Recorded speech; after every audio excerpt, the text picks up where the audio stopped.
Marcelina can't come to the phone right now. Why?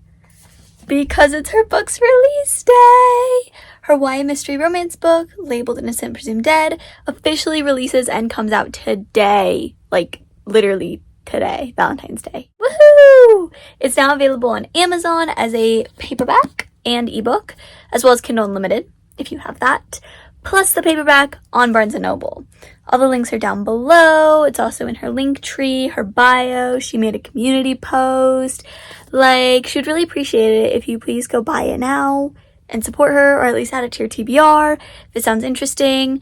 FBI secret society group flying under the radar, rebelling from the actual FBI because we have some government slander in here. A teen hacker who's still trying to figure out what happened to her missing older sister, then finds herself in a love triangle because the secret society group recruited her, and now she's stuck because she wants to get closer to them because they know information about her sister, but then she doesn't trust them because she has trust issues. But then they're just so sweet and amazing, and then she falls for them, and then there's like some amazing friendships, but then there's some betrayals and secrets that come with that, and like, how could you ever lie to me like that? There's diary entries from the missing girl. It's inspired by actual true crime cases. There's like a lipstick killer.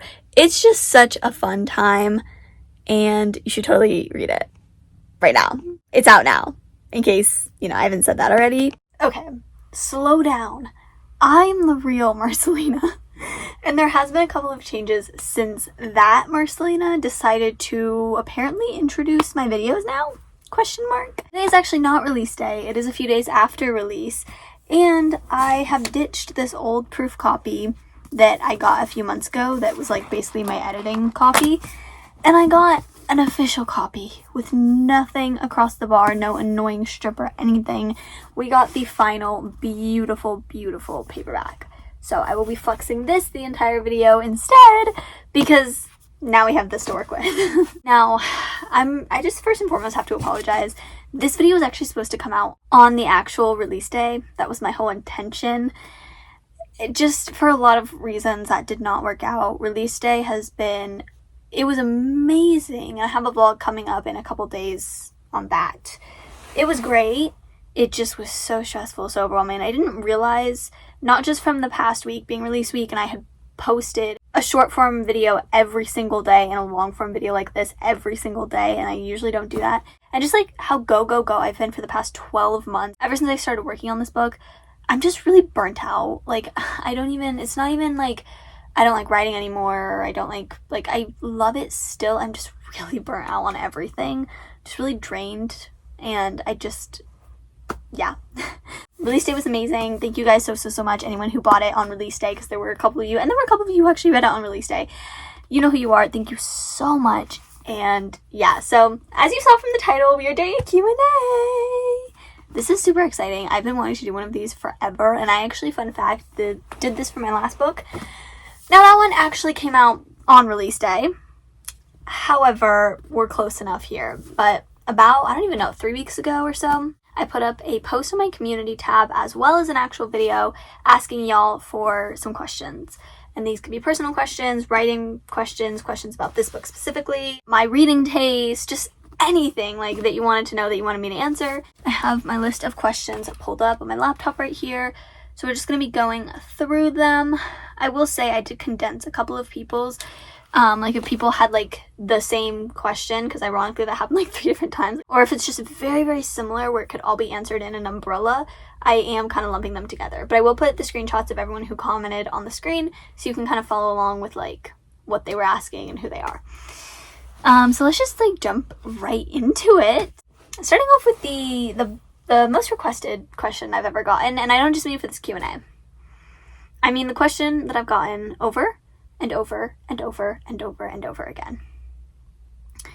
Are you team Kyle or Jaden? Because if you don't know anything about this book, other than the fact that there's a love triangle in here, it is that the love triangle is very addictive. It's one of those where, like, yes, it is a little bit cliche in that Kyle and Jaden are the two love interests. Kyle kind of follows that more like morally gray, grumpy, cold to everyone but her kind of vibe trope. And then Jaden, on the other hand, is like that typical golden retriever, sunshine boy, flirty, charming guy. Now, he has his trauma, he has his flaws, don't even get me wrong, but it's just very addictive in the way that, like, everyone has told me that they struggled to pick a side. So far, there is kind of a clear winner from those who have finished the book, of, like, after the book, whose team they're on still. But yeah, it's one of those where it's like, I can just tell you this, no spoilers, none of them end up being inherently a bad guy. Like, she ends up with one of them, but, like, the other guy is still a very, very, very valid option. So, like, it has readers kind of rooting for both in a way. So this is just something I've gone a lot, because I've, like, made this a competition in my videos the last few months. Actually, the last few months, who am I kidding? Ever since I started writing this book. No context. This means nothing in terms of, like, end game or anything. Just absolutely no context, 2 words. I'm gonna have to go Team Jaden on this one. Like, chapter 17. Hello?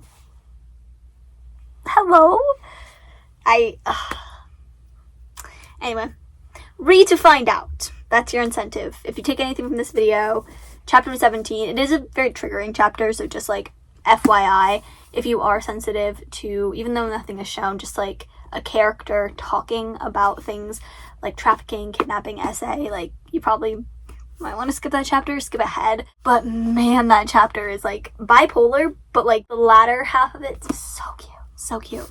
First question up on the roster. I know I already answered a question, but, like, I don't know. I don't really consider that a Q&A question, because I've gotten asked that, like, 10 different times over the last year. So, like, it's just a commonly asked question. But moving on to the actual start of the Q&A questions. What character was the hardest / easiest to write? And then someone else actually asked, who's your favorite character besides Natalia? This is actually such a good question. I would say hardest was Allison, because I don't want to give spoilers. Let's just say she's a very, very complex character. Like, you don't even know the definition of complex character until you read her and read her story. She's super misunderstood. And I've definitely, I feel like, gotten better at this, but I'm not gonna lie. Like, I'm gonna be transparent to you guys. Over the years, I have struggled with kind of acknowledging the fact that there are misunderstood, complex characters / people in real life. Like, I'm the type of person, and again, I'm trying to really work on this in myself, but, like, if someone does something really, really bad, I'm just like, oh, that was so bad of them. Like, they're a bad person. But I'm trying to learn, like, if someone went to prison for something in real life, but then in a few years, it's totally possible they can turn their life around. So I just think that kind of, like, part of me that, like, tends to hold grudges easily.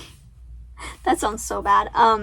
But I just feel like that made it so hard to write Allison very unbiasedly, because I had to put that part of myself aside and accept the fact that there are so many facets to her, so many layers to her, and, like, craft her into something that wasn't too hateable but too unrealistic at the same time. It was just a very weird balance, and I just low-key struggled with, like, the domino effect, especially because some of the things she has went through that triggered some other things that she does. Like, I have personally never went through them, thank goodness, and I pray that I don't have to, that no one else has to. I mean, ideally no girl should have to go through what she went through, but because I had never went through anything like that, it's just hard to imagine what her thought process would be, how her trauma recovery would be coming out of that situation. So that was overall really hard. Easiest to write, by far, Natalia.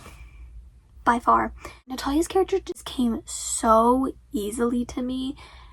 I always say she's, like, my other half. She's my twin. It's so funny because the next question is, like, what's your favorite character besides Natalia? Because I've already made it very, very clear that I am obsessed with her. I adore her to bits and pieces. I worship the ground that Natalia Serenelli walked on. She is my favorite character I've ever written. Like, I just think it was so easy to slip into her head and, like, really dig into her sarcastic thoughts and her anxiety and her fears and her overthinkingness. We share a lot of, like, the overthinking tendencies, and our brains just kind of work so similarly that it was really easy. Who's my favorite character besides Nat? I love that. It's gonna have to be either Kyle or Jaden. I'm sorry. They're just, like, so amazing. I was gonna say hot, but hot doesn't even begin to cover what I feel for these men. It's the yearning, bring back yearning, bro. Oh, I love them so much. Everything about their personality and their loyalty and just, like, they're perfect. I love them. Don't make me choose between the two guys. I basically kind of already chose Team Jaden, no context there, but, like, both of them, Next question. This was one that came up again and again and again, which is very interesting. The question is, how do you come up with little details that are relevant later, and how do you make them subtle but at the same time fit perfectly into the plot? I'm gonna be so honest, this is probably not the answer you're looking for. A lot of like the little things, like the foreshadowing bits, come by accident. It was so funny because I had this epiphany, actually. I wouldn't say the biggest pieces of foreshadowing in this book, but a huge piece of like a little breadcrumb, I would say, that I left in this book, I came up with by accident. It's really funny because it feels like fate sometimes. Like an idea will just pop into my head and I'm like, oh my gosh, I didn't even realize that I left it there. I didn't even realize that I kind of already hinted at that. And instinctively I did, but then I just kind of make it all tie together. I just clean it up so that it does tie together really, really well. But I think if you're looking for like an answer that isn't so intuitive like that, I would say that my extensive outlining helps. I've gotten so many people message me and be like, Marcelina, like you literally spent 3 months outlining. I did, from February to May. How is that possible? How do you do that? I get so bored of it. I just want to write. And I get it. Like, trust me, I get it. It's like when you're doing a project at school and then the teachers make you like submit an outline of it, a mock draft of it, and you're like, I don't want to do all this. I just want to start like doing the actual project and getting it over with. But I think if you are writing a mystery book, an outline is as essential as water and oxygen are. Really being detailed about when things happen, it really helps you, especially because I'm a visual learner. Seeing everything in a bunch of different formats, all like drawn out, laid out for me, helps me see, okay, what if I do that there, and what if this person goes there? And it just kind of clicks. I don't have a specific method as to like how I come up with it. I think it helps, almost like a puzzle.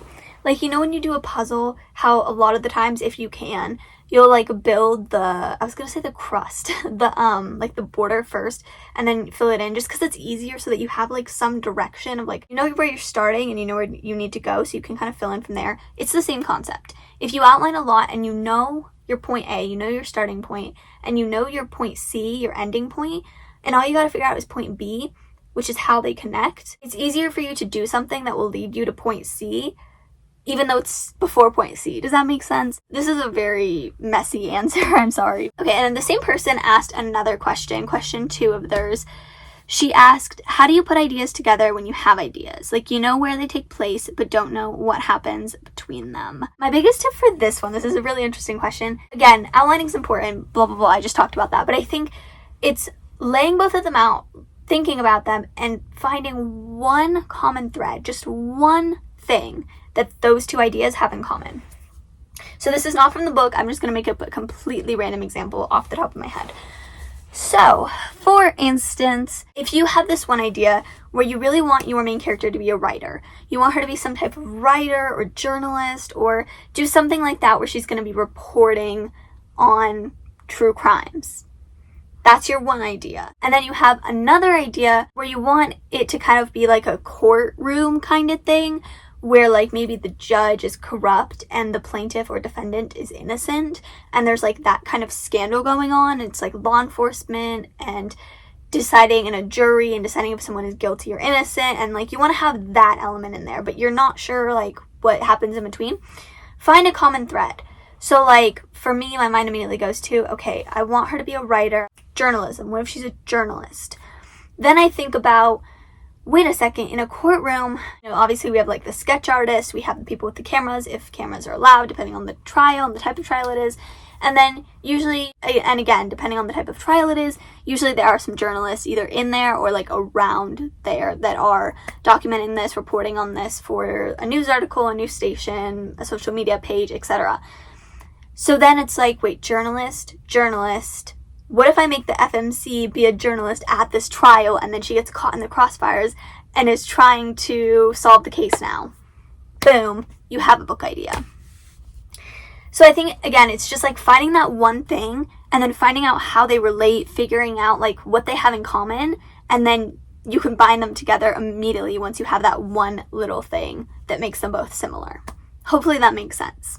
Okay, and then the last question that this girl asked is, Loki probably maybe my favorite question. I don't know. I got this one as well on my last Q&A video last year. It is like my favorite question to answer in these Q&As, I swear. And it is, who would you cast if Labeled Innocent, Presumed Dead was made into a movie or a TV show? Do I have some fun answers for you? I will say though, you know anything about this book, Natalia has pink hair. Obviously not naturally pink. This is not a fantasy. This is a contemporary after all. Her hair is naturally blonde. She dyed it pink when her sister disappeared as like a coping mechanism kind of thing. Jaden has dyed white hair. His hair is also naturally blonde. He dyed it white, and I like don't think like grandpa? No, like that. That's my inspo picture for him.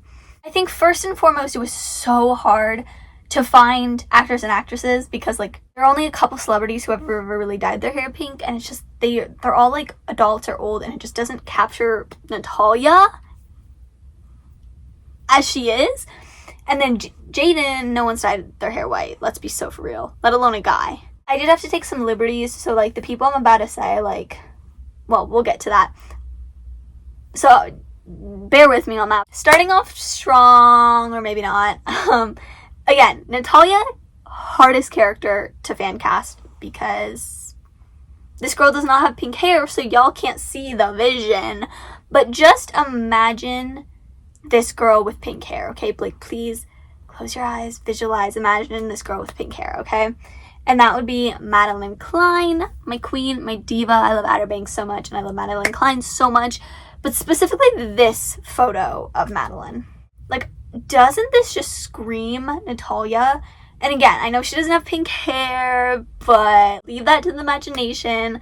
Just like facial features, facial structure, just the energy she radiates. Like, I could just see her playing it. And also, if we're just talking about, I feel like with TV adaptations, it's not so much the 99.9% accuracy of the characters' appearances as it is just about the general vibes of the show. And so I feel like if we are talking about casting, I would rather someone maybe not look exactly like a character, but if they can act really well and if they could portray the character really well. And I just feel like Madeline could, like, I could just, knowing her acting skills, seeing her in OBX, I could just see her acting out Natalia. Like, put a wig on her, dye her hair, I don't even know, like, she's perfect. And then this is where the Pinterest does come in. I did kind of cheat on this one, I'm sorry. We are going to choose Cameron Hill as Jaden. He is the Pinterest face claim. He is a TikTok, I believe he's on Instagram, TikTok and Instagram influencer. I'm sorry, I just can't imagine anybody else being Jaden. Like, I've used him for so long. Seeing that photo of him was actually the reason I made Jaden have dyed white hair. Like, he is just the Jaden guy, okay? Please don't blame me for that. I will coach him in acting if he does not know how to act. And then Kyle. So, I think this guy for Kyle, you guys are going to be like, what the heck, Marcelina? Canceled. This does not look like Kyle. And I know you're used to me using these types of pictures for Kyle, so then this guy is going to look like weird. But see the vision. See the vision. Also, I'm like obsessed with this guy. Like, obsessed with him, okay? This is for my Stranger Things fans, okay? Just, okay, imagine if any of y'all have seen Stranger Things. Specifically, like, the last couple of seasons. Just remember how this guy was able to play such a, like, manipulative, evil, authoritative, like, powerful character. Not saying that Kyle is evil, but just, like, the, like, dominant energy he could give off. And that is Jamie Campbell Bower. Guys. I'm sorry. Season 5, Henry. Sorry, y'all. Yeah, I'm just, like, not gonna say anything about that. I think that speaks for itself, but, like, I don't know. Again, more his, like, acting and, like, the Henry vibes. Yeah. Also, sorry if you guys hear any background noise. I think my mom is vacuuming in the next room, so sorry if you can hear any of that. Okay, now in terms of Era, we're just going to do two more. We're going to do Era and Allison. In terms of Era, I did kind of have a hard time searching for this one. Not that there isn't a lot of Korean actresses. It was just hard for me because I feel like I've seen more, but for some reason, like, I couldn't remember where, or like their names slipped my mind. And then I feel like I don't watch any like K-pop or K-drama, so like in terms of like K-drama celebrities that might also speak English, like I don't know any of them. But specifically, if any of you guys have watched EXO Kitty, which I'm gonna be honest, I've only watched like a little bit of it. I have not watched the whole thing. It is pretty good though. The girl that plays Stella, I'm so sorry. I feel like I'm gonna butcher her last name, but the girl that plays Stella, Audrey Hyeon, this lovely young lady, I feel like she would be perfect for Era. I can feel like the sass and the power and the confidence, but also like that pretty girl confidence radiating from the screen. She just gives Era energy, and I could see her playing that. And then finally for Allison, this one, surprisingly, out of all of the people I just named, Allison's fan cast was the easiest to come up with. I got to Allison, I was writing her down, I was like, oh, I know exactly who I would want to play her. So if anyone has seen Ginny and Georgia, absolutely love that show. The woman who plays the young version of Georgia, because if you don't know the show, Georgia's like the mom, she's one of the main characters, but due to like backstory and trauma, we flash back a lot to her younger, like teenage self. And so there was obviously two different actresses for that, but they look so much like each other. But anyway, this woman is a phenomenal actress, Nikki Rommel, I think is how you say her name. But like, come on. Doesn't this just give Allison, like, I remember her vividly, especially in the certain scenes. I don't want to spoil anything of the show, but like, if she was on the run or something like that, like, it's giving Allison on the run. Like, her acting's amazing. Her facial expressions, her facial features, that like soft porcelain doll kind of vibe, literally to a T, Allison. I think it fits so well. And yeah, so those are all my fan casts. Let me know what you think. So anyway, literally my favorite question. I love answering that. Okay, moving on. We're gonna get back to the book now. And that is about the cover. And I just want to say to this person, thank you so much for asking about the cover. If you don't know, I make my own covers in Canva. I don't have my other book, The Boat That Divides Us, but I'll put it on the screen. I made this cover myself in the completely free version of Canva. This cover, however, it's a long story. I was at a different school when I made my last cover and when I was doing my last book. But ever since I moved states and I moved to a new school, for some reason, my high school account on Canva, they pay for a premium version for us, which is absolutely incredible. I'm so grateful for that. So anyway, this is made using the premium version of Canva, but I have gotten a lot of compliments on The Boat That Divides Us cover, and this was all completely free. So just like FYI, you don't need Photoshop, you don't need some like fancy software, nor do you need to hire anyone, because that's expensive as heck. It's like $200+. I've seen cover designers go for like $900 just for one cover. It's insane. But like, you can make pretty covers on your own for free. I unfortunately didn't vlog like my experience making this cover, but I think for my next book I definitely will. And if you want me to do a designated video just walking you through cover design and giving tips and stuff, I can totally do that. I would love to do that. But I just feel like I do put a lot of effort into it, and I do get a lot of compliments on it, which I appreciate. I just feel like everyone's really interested in like my writing tips and my writing advice, and no one ever really wants to know about like how I make my covers and stuff. So anyway, I appreciate this question. This girl asked, how did you choose what to put on the cover, and how/where did you design the cover?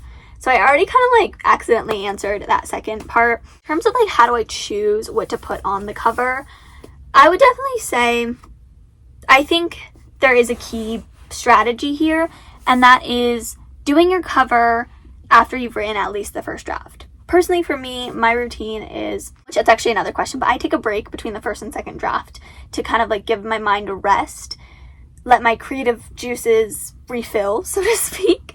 And so I usually take a week or two. So that is the perfect time for me to design my cover while I'm not working on other things.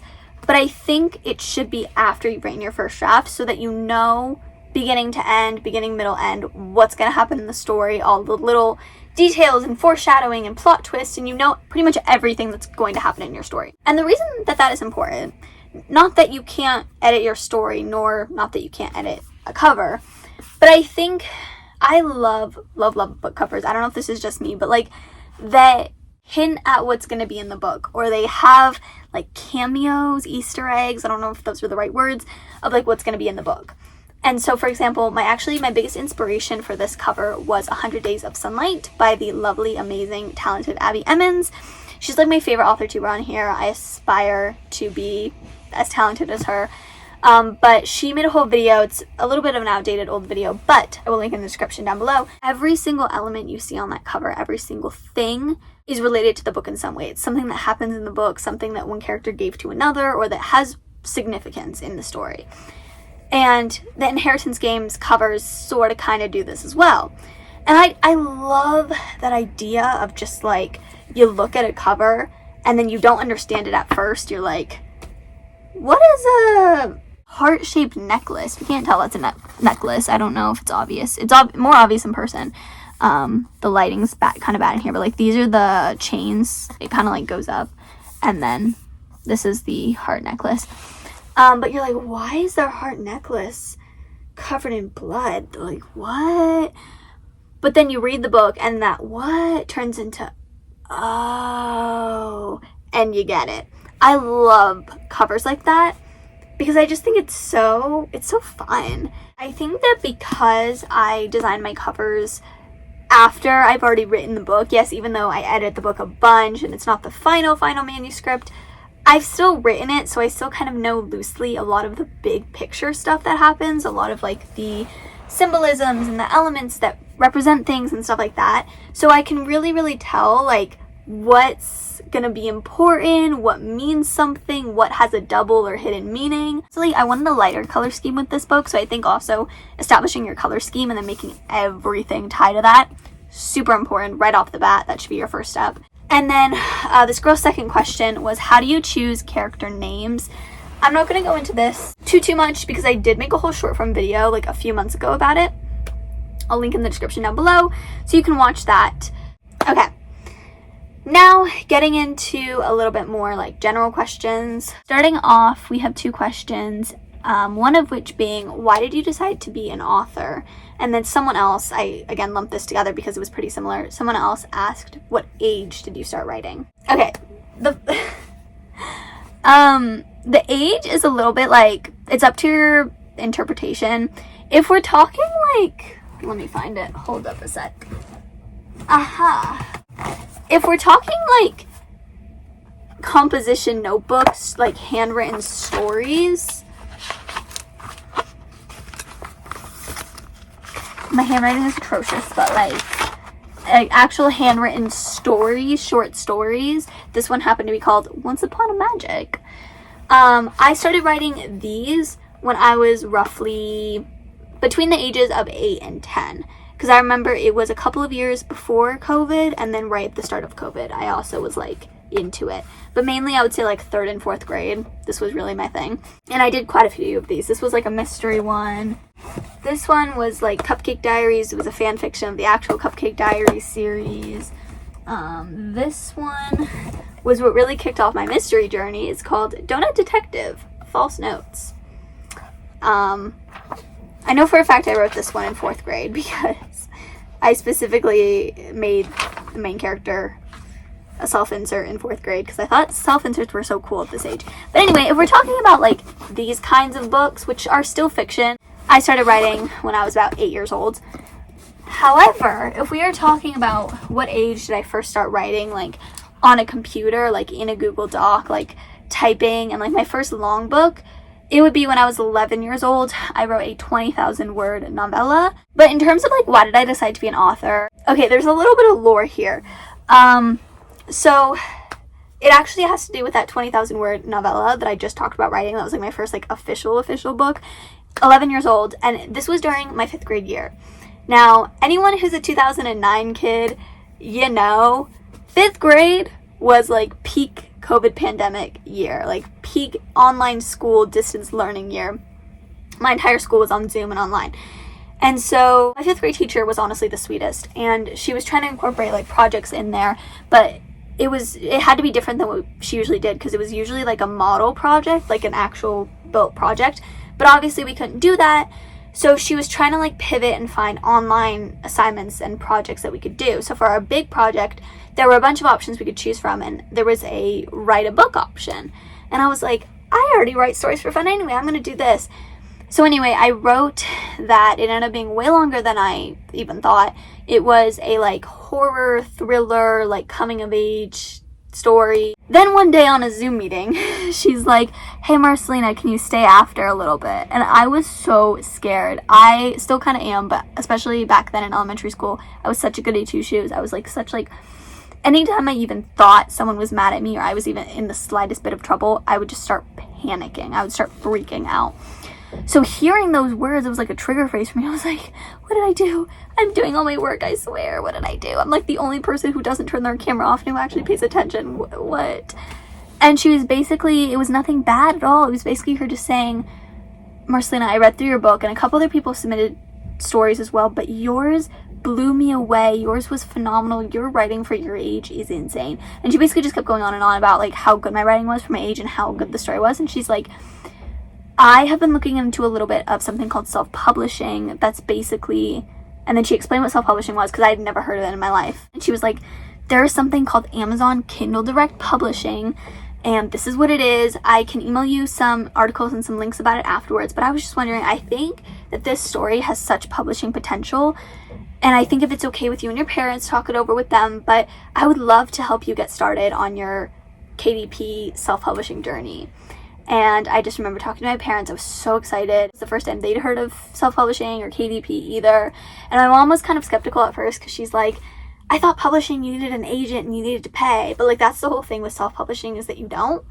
The price you pay is just doing everything yourself, and that's really hard, as I learned throughout the years. But basically, I told my teacher yes, and long story short, for the next every single week, every single Thursday, I remember that it was Thursdays, after our regular Zoom meetings for like 2 months, I met with her for anywhere from like 15 to 30 minutes, and we were just on a private Zoom call together, and she would just help me edit. And she ended up just walking me through every part of the KDP process, every part of the publishing process, gave me so much confidence, sent me so many resources and articles and links and everything. And obviously I did end up publishing that book, of course. It's still on my Goodreads, by the way, which is like weird, but like apparently you can't remove it, even though I unpublished it from Amazon like years ago. I just needed someone to believe in me and to take that next step, and from then on out, I just felt like it was my purpose, my life's calling to be an author. And I'd always wanted to, but I'd always thought it was impossible. You know, I kind of felt like my mom. I was like, I always thought traditional publishing was the only option. I had to have an agent, I had to sign with somebody, I had to get accepted, and then I had to pay them money. Like, I never thought it was so easy and accessible for somebody like me to do, somebody so young. So when I found it out, because of my amazing teacher, because of her presenting all the options to me and opening my eyes to something like that, I realized how possible it was, and it just made me want to strive to do it. Next question, same girl. What's your favorite book you've read so far? I'm gonna be so honest, I don't really know what this means. If you mean like, do you mean like favorite book I've read in 2026 so far, my favorite book of 2025, or my favorite book of all time? Favorite book of 2026.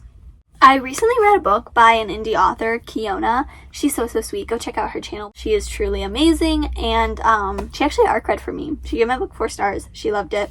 And I read her book very recently called The Disappearance of Oliver Kitman. It was so good. So good. Very similar to A Good Girl's Guide to Murder, but like, which may be like a problem for some people. I didn't think it was a problem at all, because I've been missing that series and I needed something to like fill the void, and it delivered. It just hit in all the right spots. The characters are so raw and real, and like, I see so much of myself in them, and the found family is amazing. It was delightful. So that's probably my favorite read of the year so far.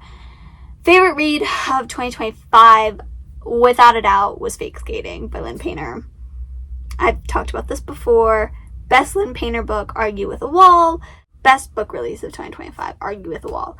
Actually, that's... there's a lot of contenders on the list, but like, seriously, love, love, love, love, love, love that book. Flew through it. I will never stop talking about it. Danny and Alec are my babies. They're my everything. Favorite book of all time?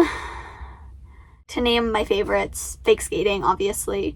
The ACOTAR series, specifically A Court of Mist and Fury. That second book is the cherry on top. It is the peak of the peak of the peak. Best in the entire series.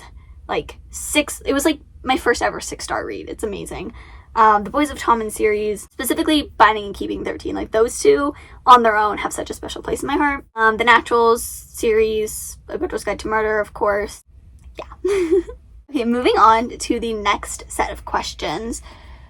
We have number 1, how do you best balance writing and schoolwork and social life? It's a trick question because I don't.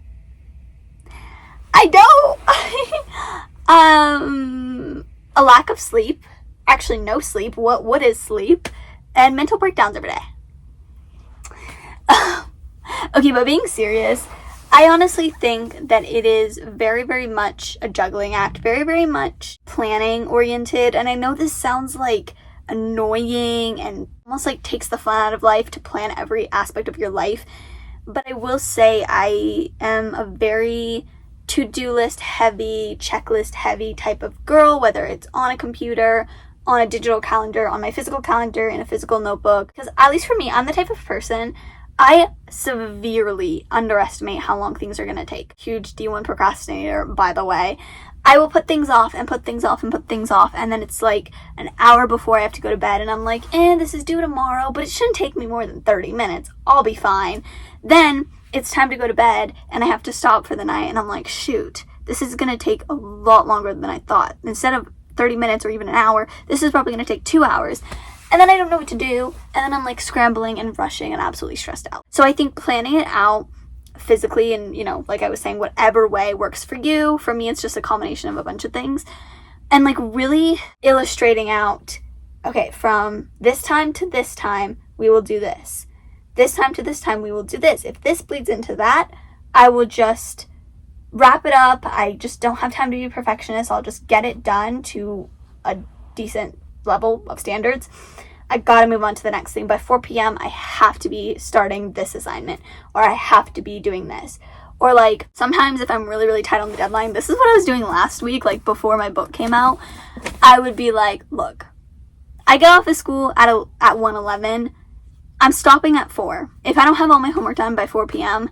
in 3 hours, everything I do, I'll just do it tomorrow before school, because I get to school 30 minutes early.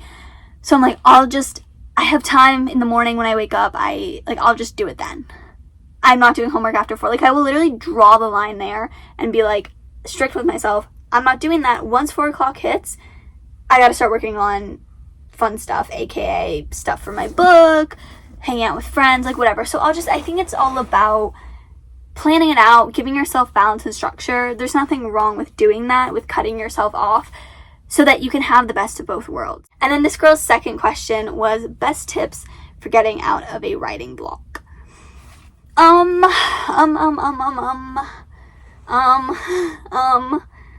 I would low-key say going back to your roots. And I talked about this, I actually had a video for early on in release week where I was kind of going over how I came up with the idea for Labeled Innocent Presumed Dead. And I said that in that video, I will say it again.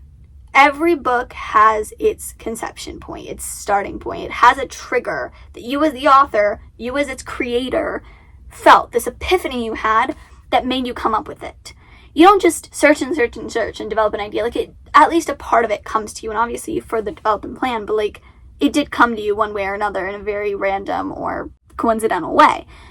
And so I think that obviously there's a reason you wanted to write this book. So I think going back and remembering why you wanted to do it, what was so good about this idea, can really, really help. If you're like me, I make Pinterest boards, Spotify playlists, and edits when I start a new book. I highly recommend it because, one, especially with the Spotify playlist, like, yes, it's really cool because every single song, it's not just songs I like, it's songs that genuinely have ties to the book. They relate to something. They describe a character. They describe the situation or the circumstances of a backstory or of a relationship or of a heartbreak or like something. They just are all connected. And so I think it comes to a point where I really only listen to those songs when I'm working on the book. So it's kind of a brain association thing where if I listen to those songs, my brain automatically thinks I'm working on the book, or I just get in the mood of the book. So I think if you have something like that, listening to that playlist or scrolling through that Pinterest board, just remembering, rekindling your love for these characters, getting into that mood again, it's that perfect balance where it's making you think about the book to, again, rekindle that spark in you, relight that fire, so to speak. But it's also something that has nothing to do with writing. You're not writing a single word. You're not typing a single word. That I think it should be a good, like, rebooster, like a re-energizer for you, where you can creatively rest. You're not writing. You're not doing anything in that realm. But you're not losing interest in the book. I do have another tip. This one does involve writing, though. So it kind of depends. Are you in like a writing block of your story specifically? Because if so, I would recommend that first option that I just talked about, because I think that's definitely more specific to your book's plot, the characters, etc.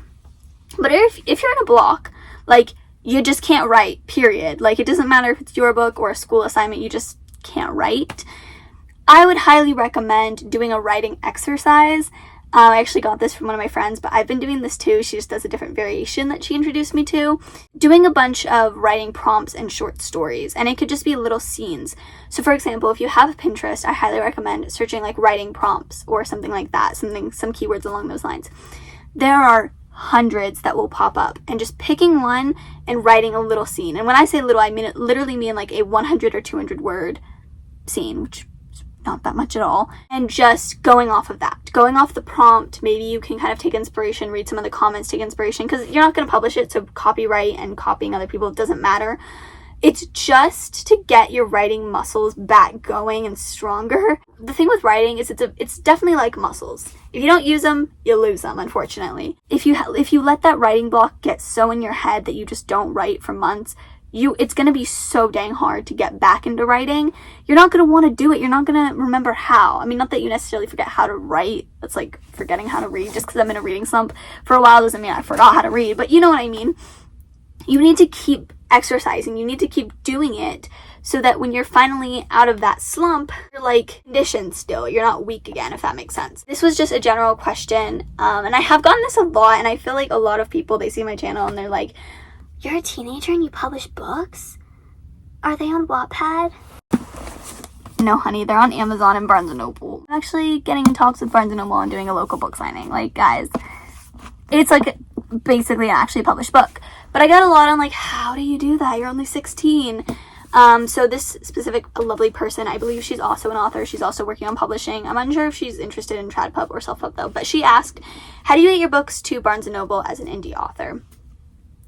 And I will say there's a little bit of misconception. It's kind of my fault. When I say my books are in Barnes & Noble, don't go looking for them in your stores. If anything, the first rollout is going to be in my local stores. I live in Nevada, so like Nevada stores will probably get them first, and then if anything, they might expand to the West Coast first. In order to get them in physical stores, you do have to talk to the manager, ask, like you do a consignment program basically. I don't know how to explain consignment very well, so I'll just put like a Google definition up on the screen. You can pause to read. The very first step, obviously they need stock, right, to go in their shelves if they do decide to take you. But they're not going to buy directly from you, so they have to buy from online. But let's think about this. They will not buy from their competitor. Their competitor is Amazon. If you are only published on Amazon, they are probably never going to take you in their stores, no matter how appealing your book is, no matter how good it's selling, because they are just not going to buy stock through that website. They have confirmed it. That's just not their business model. However, Barnes & Noble themselves has their own like KDP-esque company, their own online website called Barnes & Noble Press. You can literally search that out at barnesandnoblepress.com. Basically, this is run by them. It's a Barnes & Noble owned and managed company, and they will, in fact, buy books from their own website, of course, because yes, it is their own website, but also it's their own printer. Basically the same thing as Amazon KDP, but you just go on the Barnes & Noble Press website, create an account, fill out like the information they ask you. Again, it's been 2 or 3 years since I had to do it myself, so I kind of forgot what they ask. Basic information, your name, your email, I think a phone number maybe, I don't know about that. I know an email for sure. And then this is where if you are a minor, you are going to need a parent to assist you due to like taxes and stuff, which is still something I don't understand, despite the fact that I'm going to be an adult in 2 years. Like, because they have to claim you and claim your earnings on their taxes or something like that. In order to get paid, you have to fill out like tax information, and so your parent or guardian does have to do that for you. Then once you have that information all set, you do have to wait for what's called your vendor account. It's basically just your account. I don't know why they call it a vendor account, but like your selling account basically, to be approved. That low-key takes forever. Barnes & Noble as a whole, like Barnes & Noble Press is so much slower than KDP. That is one thing you need to note. Once it's approved, their platform, their interface is very similar to KDP. Pretty straightforward. Just follow the directions on their website to like upload your book. You upload your manuscript, the cover file. You can do print pre-orders on there, which is actually why a huge plus for me. Because Amazon, at the moment, you can do ebook pre-orders, but you can't do paperback pre-orders. You can only do paperback pre-orders on Barnes & Noble, so I tend to do that there. That's what I did for the pre-order period of this book. Fill out all the information. It takes like 24 to 72 hours for it to get approved, for it to be published on their website. And then anyway, you can just follow all their instructions on that. But once your book is live on Barnes & Noble, it will show up on the official B&N website. It's one of those things where it'll say like online shipping, and then when it says the in-store option, it'll say out of stock. Putting your book there, that's how you like get it in there. And that's only the first step. That's what I have at the moment. So when I say it's on Barnes & Noble, I really only mean shipping only. However, it's a great first step and a necessary first step because the actual stores will not ever consider this as a potential arrangement to get it in stores until and unless I have it on their website. So once you do that, you could sell it from there. If you're content with having people just order it, you can do that. But if you are set on it being in stores, make sure it's on there first. Okay, so we have 2 more batches of questions from 2 more people, but they are multiple questions. One girl, she asked 4 questions, and then another girl, she asked 14 questions. So we're just gonna rapid fire through these because this video is really long already, which I hope you guys are enjoying so far. But if you cannot tell, I'm a yapper. I'm a certified yapper, and I just want to keep talking and talking. I will keep talking and talking. So I'm gonna try to like make this as quick as it can be. We'll see how quick that actually ends up being. Okay, but we'll start with this girl's. So her first question was, how many drafts does a book need before publishing, and what is each draft stage? I feel like everything is kind of on an individual basis with indie publishing. Everyone is on their own journey. Everyone's experience is different. Everyone's like what they want to do and how they want to go about doing things can be different. So I'm not going to sit here and say like, you have to have this many drafts. For me personally, just going off of me, doesn't mean you have to, but I typically go through 7 to 9 drafts per book. I think my last book, The Blood That Bites Us, went through 8 or 9 drafts. This one I know for a fact went through 7. So it really just depends. I think even though this one is slightly longer, it did go through less drafts because it was pretty well edited, and I actually had a lot more beta readers, which that's the second question, so we'll get to that in a second. But I had twice as many beta readers as I did for that book, so I had so much more outside help and feedback. So I basically was able to like knock out all the big picture obvious issues early on, so I don't have to spend forever tinkering with it and figuring it out. I honestly just think minimum, you can do as many as you want. If you're a perfectionist, which I'm like I'm like in the middle. If you're a huge perfectionist, you can do 12 drafts. There's no limit. I would say there is a minimum though. I really do think if you are publishing a book, you should have no less than 4 drafts. I'm not saying 4 is a good number. I'm just saying, I'm sorry, but if you have less than 4 drafts and you're trying to publish your book, it's not going to be a good book. Like, it's not going to be up to published book standards. I'll just say 7 drafts if we're going for this book. So draft 1, aka the rough draft stage, it is your first draft. Your messy, dumpster, fire first draft. It should be messy, it should be chaotic, it should be horrible. That's the name of the game here, honey. That is the idea. Then we have draft 2. It's referred to as 2 things. Self-edits, but then I've also heard developmental edits. I say both. You've probably heard me refer to them as both. You take a break, you're done writing, and you come back to it, you reread the whole thing, and then you make notes. And you're basically like your own self-editor, but you want to basically try to fix everything you can on your own without anyone's help. Then draft 3 is beta edits. So this is where you will need to bring in beta readers, outside help, outside feedback. Draft 4 is, you might bring in like a more experienced beta, but for the most part, it's editing with that prior beta's feedback. Draft 5 is line edits. That is really when you do kind of like the grammar, line by line, sentence by sentence stuff. So like, for example, at least one of my personal issues, I struggle with dialogue, and that's just, I don't know why. I don't know if it's because I consume a lot of like cringy media, but I just struggle with making realistic dialogue. I feel like a lot of times my dialogue is like really surface level or kind of like cheesy. So I think that I let it be cheesy, but then I don't focus on it because I feel like the prior rounds, I forgot to mention this, but like self-developmental edits, it's also called developmental edits, the second round, because you're supposed to be focusing on big picture, huge plot stuff. Draft 5 is when you're really able to focus on the little stuff, the wordage of things, finding synonyms, making the prose basically prettier. Then draft 6 would be copy edits. This is by far the easiest round of edits. Basically just grammatical stuff, checking if things are correct, checking the logistics of everything, and yeah, basically just making sure there's no typos. And then draft 7, the final draft. Not the final, but like this draft, like proof copy draft. If you publish through Amazon KDP, they offer what is called a proof copy. As you can see, this is not for resale because you're not supposed to resell this, whatever. Like, they're particular about that. I don't know, it looks ugly. But basically, it's a very cheap discounted book that you can get before it's published. And I basically just use it to mark up and annotate. So as you can see, I don't want to spoil.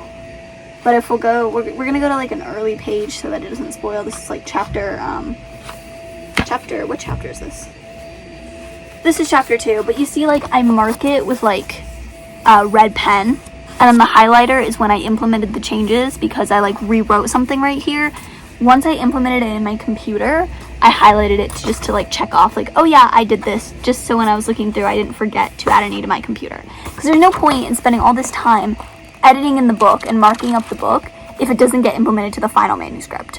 I actually have a whole blog on proofreading, so you can go check that out if you want like the in-depth of how I do it and like how it went this go around. But yeah, that's like pretty much the final stage of edits, and you kind of just do a bunch of things in that. It's mainly supposed to be line editing and like little things. I did rewrite a couple of whole paragraphs here. It's basically just the final round, the final pass, and seeing it in a different format like this, seeing it in a printed format, tends to help a lot of authors, including me. So yeah, that's your last round, and then you get to this final product. So anyway, those are the different stages, those are the different drafts. Okay, this person's second question is, at what stage do you ask a beta reader to read through your book? What is their job, and how many betas do I need? This was actually very similar to another question I got, where she asked, how do you choose beta readers? Do you do close friends or choose people you meet online? So I'm going to lump them all together under like the beta reader category. But basically, I kind of already went over what beta readers were. They're basically unprofessional, unpaid editors. That's how I refer to them as.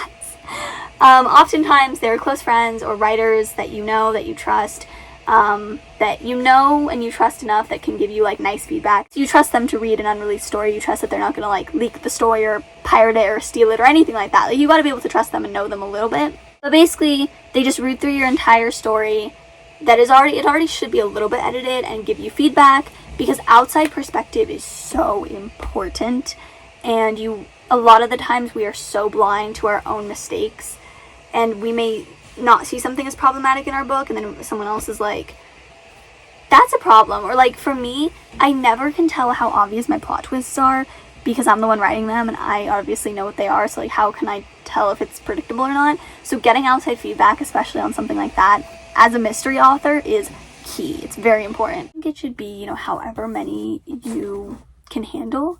I think that if you're someone who gets really overwhelmed really easily by like a lot of people just telling you things, screaming at you, metaphorically, not literally.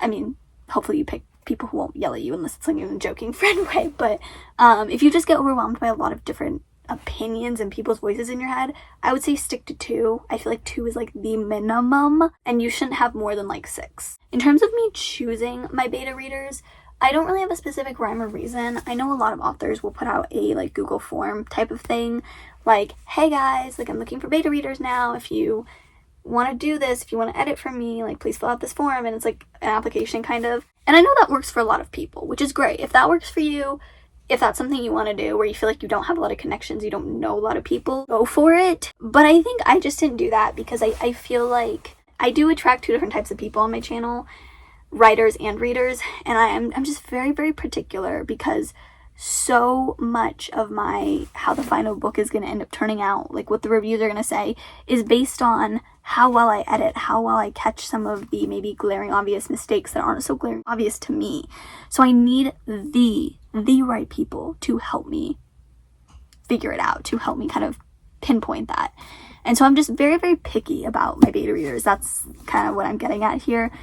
No shade to anyone. I just don't want to have to like reject somebody or hurt their feelings where I get them excited and I make them fill out a form. And not that for a lot of authors, like it's not like you fill out the form, you're guaranteed to get in. With a lot of authors, they do it by an application process where they do pick people. But I love you guys so much. I love all of you. I don't want to reject somebody. I don't want to like say no or like ghost somebody and then they're asking me in every video like, hey, did I get in? Am I a beta reader? And I don't want to have to like let people down. I hate disappointing people. I hate like confrontation. Like I don't want to do that.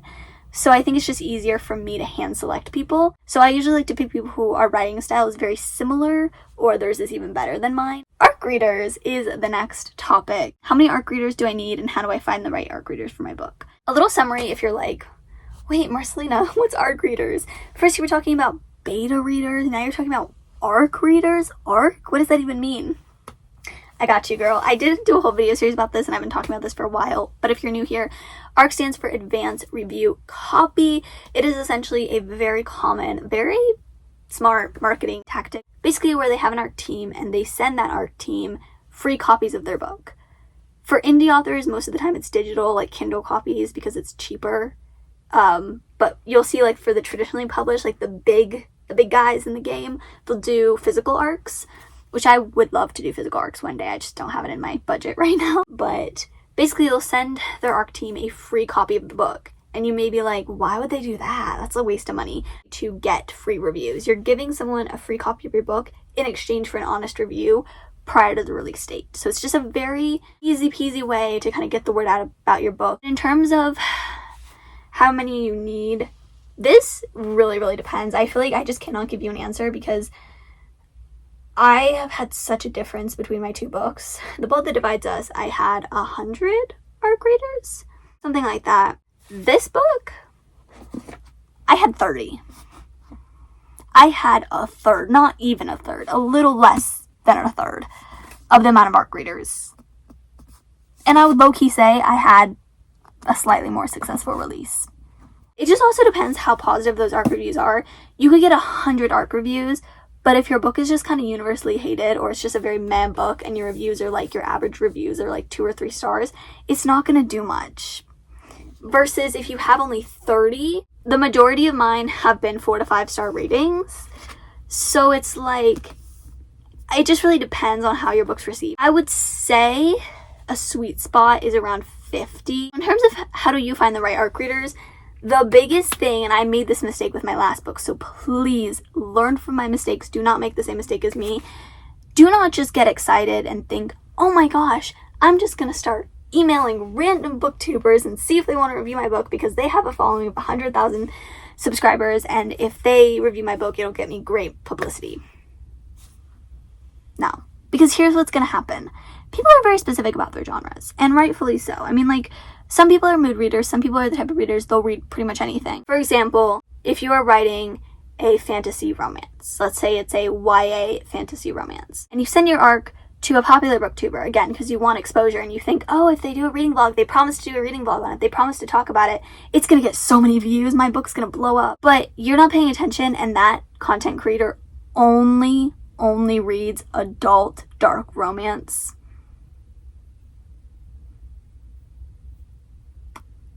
Fantasy romance, let alone young adult fantasy romance, not their thing.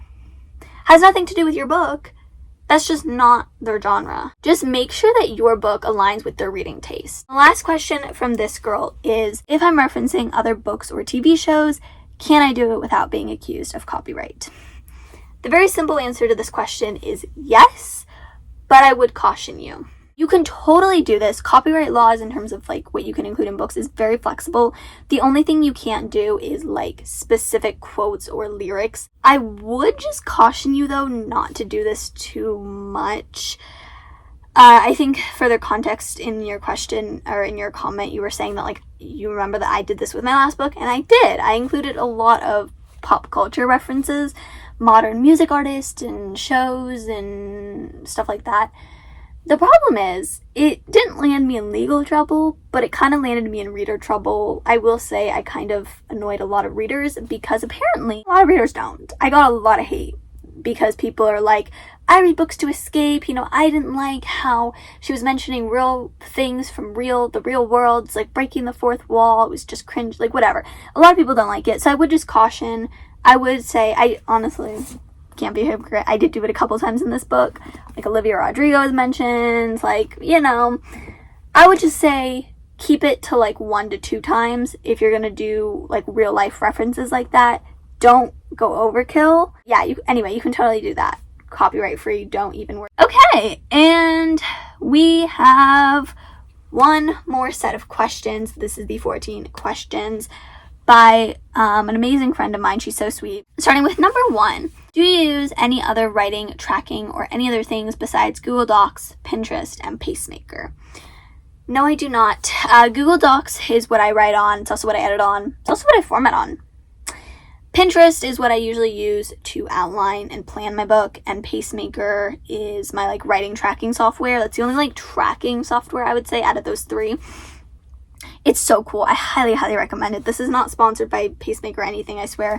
But it's a free website. It's so good. You can put in like your targeted word goal, and then like when you're starting and you log in your amount of words every day, and then it makes 2 separate graphs. One of them is like how many words you should be writing to stay on target, and then one of them is how many words you are writing. And then it's like, it's really cool to kind of keep track of your progress. I only use it for the first draft, but it's really helpful in my opinion if you want to stay on track for writing your rough draft. And I honestly don't plan to branch out or try any other new like writing trackers. I know there's so many, but Pacemaker just really works for me and like my attention span and my like productivity style. I just love, like I said before, I'm a visual learner. I love seeing graphs. Number 2, are you still thinking about doing a series? If so, do you plan on that being your next book? So I may or may not have mentioned in my author goals video for 2026 that I want to write a series and possibly publish it this year. I was being a little ambitious. There's no way I'm publishing a series this year. Writing one, maybe. Publishing one, no. That is 100% a 2027, 2028 Marcelina problem. So yeah, I will say I don't think that's going to be my next book because it's going to take me forever to write one. And I would, if I was going to publish a series, that series, I don't even really have a concrete idea for it yet.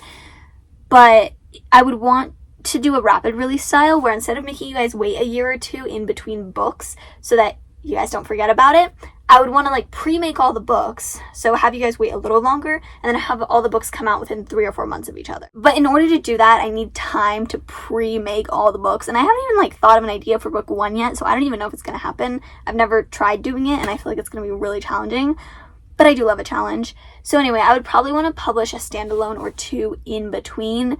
So I don't think it's going to be my very next book after this one. However, I am still definitely, at the moment, although I'm indecisive and I go back and forth a lot, currently February 17th, 5:39 p.m., Marcelina LeBeau still plans to write a series this year. Number 3, how do you price your books? It's a combination of research and my own selfishness, because obviously you don't want your book to stand out. Okay, actually what you do, but not in that way, not in a bad way, because that's a bad way. You want to make sure that you're on brand, you're on market. Like for example, if you look through the Kindle store, if you like do have a Kindle, if you read ebooks often, you'll notice that most ebooks, not all, but most are between like $3.99 and $5.99. That's just a very common pattern. So if your ebook is priced at $7.99, let's say, you're an outcast, your book is standing out, not in a good way, and no one is going to want to buy it. That's just like too expensive. In terms of the paperbacks, I will say I get a little bit selfish with them. I gotta make money, guys. I am a 16-year-old broke, jobless girl. I mean, I count this as a job, but like, you know, I go to college in 2 years. I do want to go to like an expensive Ivy League university. It's gonna be a lot of money. Like a lot of money. I need to be saving, so like I do need to make money. And if I was gonna price this book at $13.99, the paperback is currently at $14.99 US dollars. $13.99 would have given me $1 and something change in royalties. That's all I would have made. This book cost almost $7 to print, and then Amazon takes a huge cut out of it as well, so it leaves me with less than $2. I'm so sorry, guys. I am so sorry. I know the economy is rough right now and we can't afford much. I have put way too much money and time and effort and invested way too much of everything into this book to make less than $2 per copy sold. So anyway, pricing it at $14.99. Make sure that I have, I think, $2.41 to be exact per book sold. Okay, number 4. Do you have any book recs for Valentine's Day? So first of all, this video was supposed to come out on Valentine's Day, so I deeply apologize. I know Valentine's Day is over. So if you're like the one and done person, you know, you could just ignore me. But if you still are in the spirit, or if you just want like a good like rom-com romance rec in general, first of all, I recommend any of Lynn Painter's books.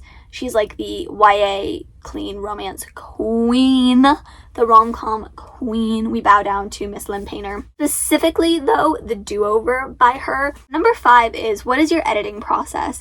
How long do you wait before editing the first draft?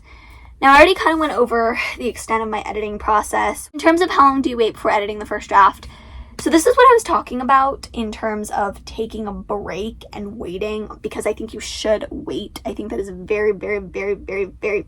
very important to make sure that you kind of switch your brain from writer to reader mode so that you can read the whole story as if you were an actual reader, see some of like the pacing errors, for instance. Like pacing is something I really struggle with. So like being able to see that and understand that and then edit with it accordingly. Ideally, in a perfect utopia dream world, 2 to 3 weeks is like the good amount. It's like the one. However, if we're talking about me, she's asking not just like how long should someone wait, how long do I wait? I'm impatient. I cannot be away from my baby, aka my book, for that long. So for me, I say I'm gonna break for like 2 weeks. I say I'm not gonna touch it. It's anywhere from a week to a week and a half. 7 to 10 days. So, you know, I'm probably not the best example for this, but I think if you can wait at least 2 weeks, that is ideal. Question 6, we already went over. That was the beta reader one. And then question 7, what are some tips for plotting a book and character arcs? I would say character profiles saved my life. I got this from Abby Emmons. First of all, I highly recommend her. She has a video for like every single thing. If you think I have a video for every topic, no. This girl, every little thing in writing and editing, in grammar, in storytelling, any little thing you can think of in terms of writing and craft, this woman has it. She's amazing. Second time I mentioned in this video. Wow. Character profiles, she actually has a template, and I didn't use her, like I didn't download her exact template. I actually just used a like Google Docs chart, like how you can make the charts in Google Docs and you can make different columns. I used that. And basically the idea of a character profile is you kind of do different sections.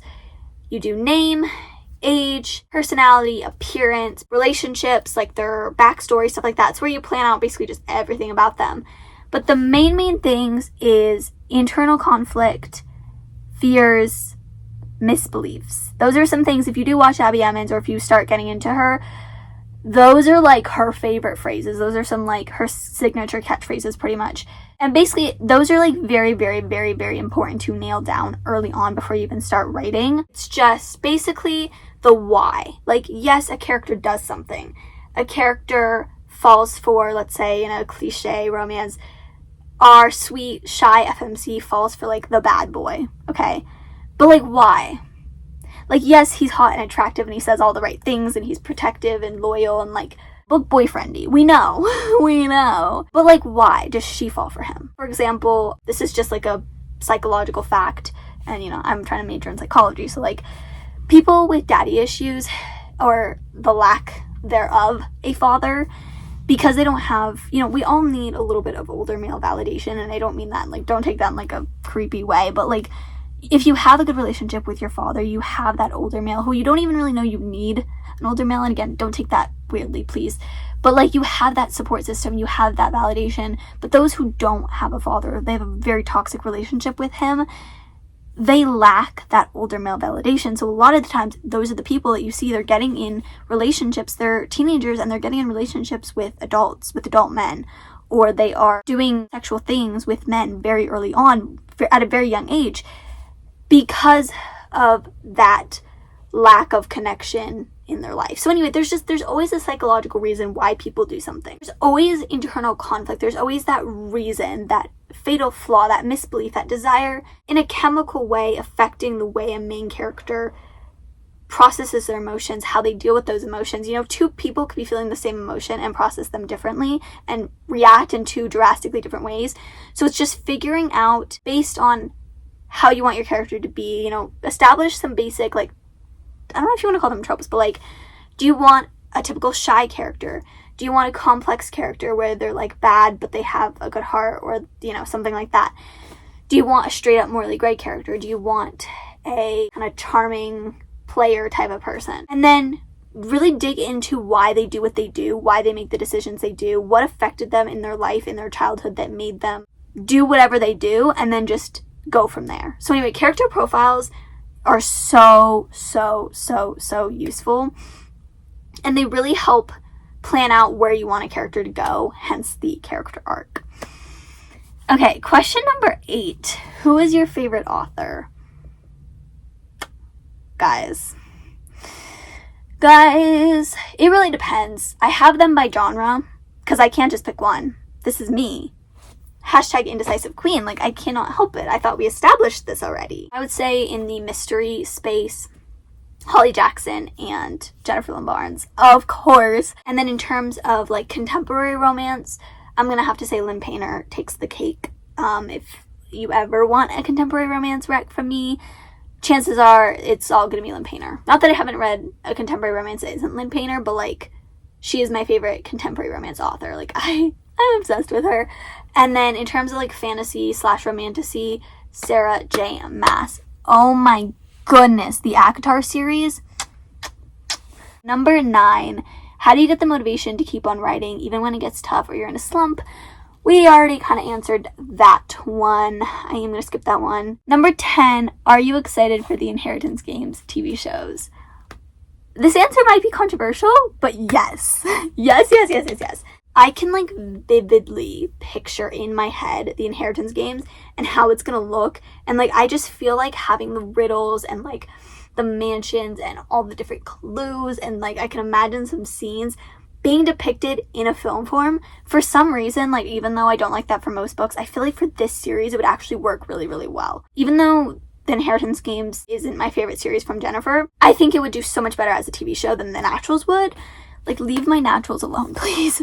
Question 11. Did you finish Stranger Things? If so, did you like it? No comment. Just kidding. I did finish Stranger Things shortly after the finale came out. I didn't watch it on New Year's, but shortly after. Okay. All I'm gonna say, I don't want to get canceled. I think that season 5 as a whole is so overhated. Guys, did we watch the same show? Yes, the cussing was a little unnecessary. It could have been toned down. I do also feel like a lot of the dialogue was very ChatGPT coded. Like, the rumors haven't been debunked, guys. They, as far as I'm concerned, the Duffer Brothers didn't come on and say anything about those allegations, so I don't even know at this point. Some of them did feel very AI generated. Some of the dialogue was like really weird and cringy. However, like, I actually have so many fond memories from a lot of the scenes in this season, and like, I don't know, for some reason, like, it's probably third. Like, if I had to rank all the seasons, it's probably like third. Not my favorite, but I actually really liked it. Why are we all hating? I will say though, the finale, I'm a conformity gate believer because what the heck was that finale? Guys, you know who character is living with her dad and her family, you know, happily ever after, and yeah, that's my conformity gate. Okay, question 12. How did you improve your vocabulary if you are writing a book and not that good at spelling? So if you fall into that camp, I would definitely recommend reading, and more reading. I'm not trying to flex, but I think if you are going back to something previous I said about how I started writing books technically at the age of 8, if you're like, Marcelina, what? Like, I didn't start reading until then, or whatever the situation may be, you know, I'm not here to judge anybody, but I think a lot of that came from my early reading abilities. I somehow was just gifted with that, and on my own, according to my parents, before I even started kindergarten or preschool or any schooling, any education, when I was literally like 4, I think, before I started any school, I just picked up a book one day randomly and just started reading it. Like, I just taught myself how to read. And so because, you know, in kindergarten, first grade, I never needed to learn to read, I would always skip ahead what the other kids were doing, and I always had such an advanced reading level. And my kindergarten and first grade teachers told my parents this, and they ended up buying me so many like advanced books.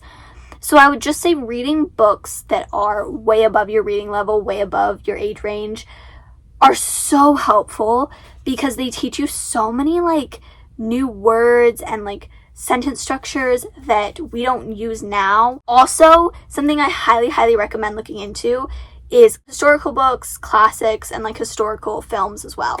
And I know this is like something that's not enjoyable for a lot of people. I will admit, like, I'm not one, for the most part, for like historical films or like period pieces or stuff like that. I don't really like classic books either. I've only technically read one classic book in my life, and that was Macbeth by Shakespeare, if you can even count that, and that was literally because I was forced to read it for English class last year.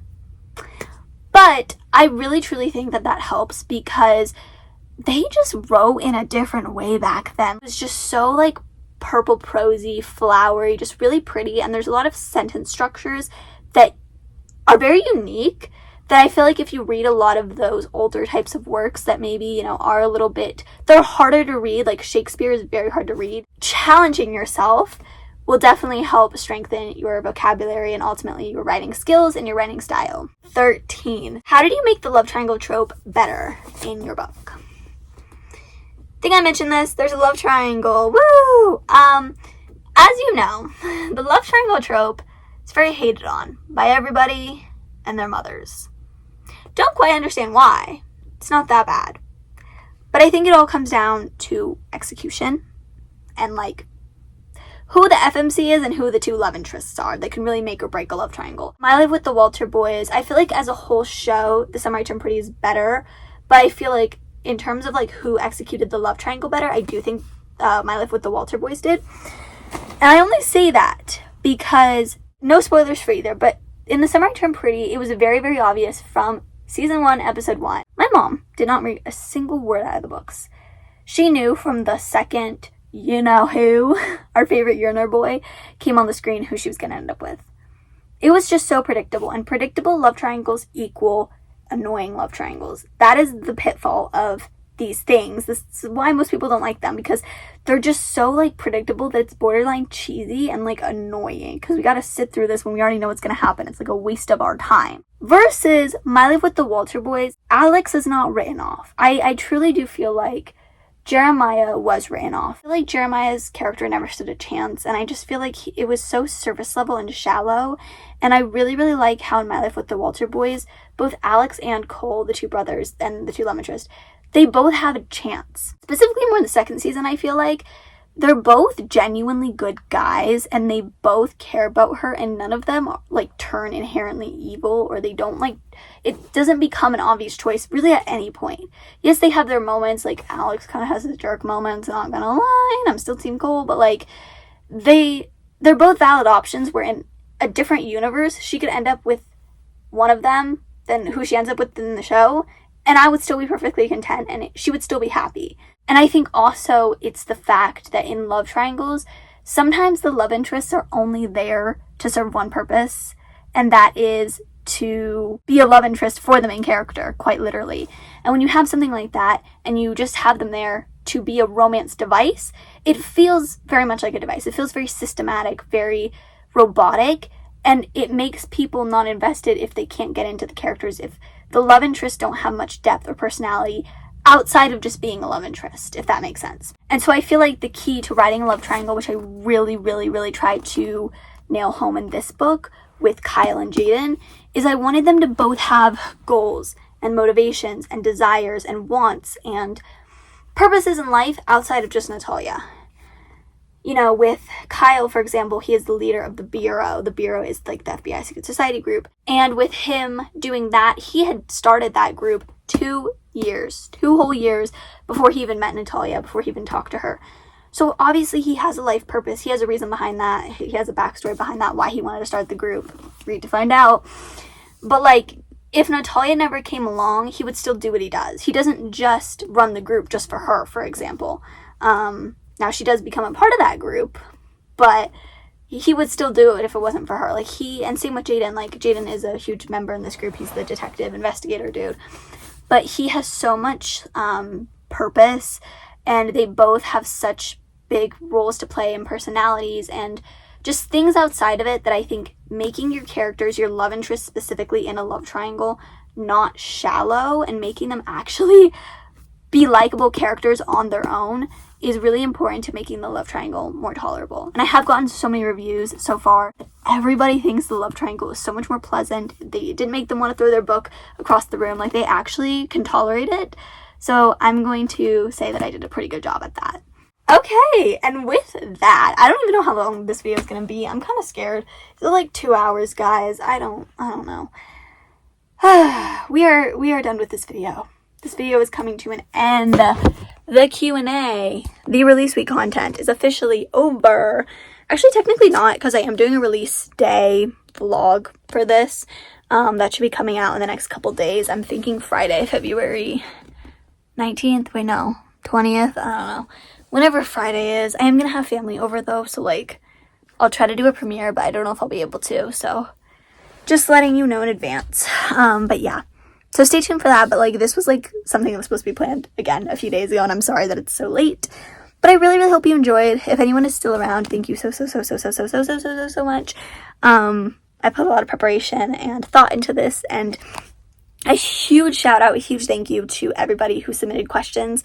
I would not obviously have been able to make this video without you. It wouldn't have been possible. So thank you for supplying my content and giving me genuinely good questions. There is no question on here that was like bad. Like, they were all so interesting and so good, and I loved answering all of them. And I hope you loved listening to me struggle through these and try to answer them concisely, but concise does not exist in my vocabulary. I just end up giving in-depth rambles for everything I say.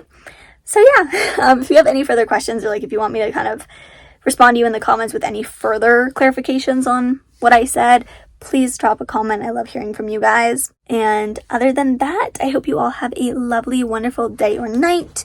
You can buy my book and all the links below. Happy reading if you do decide to pick up this book. I hope you enjoy, and thank you for watching. I will see you all in the next video very, very soon. Bye!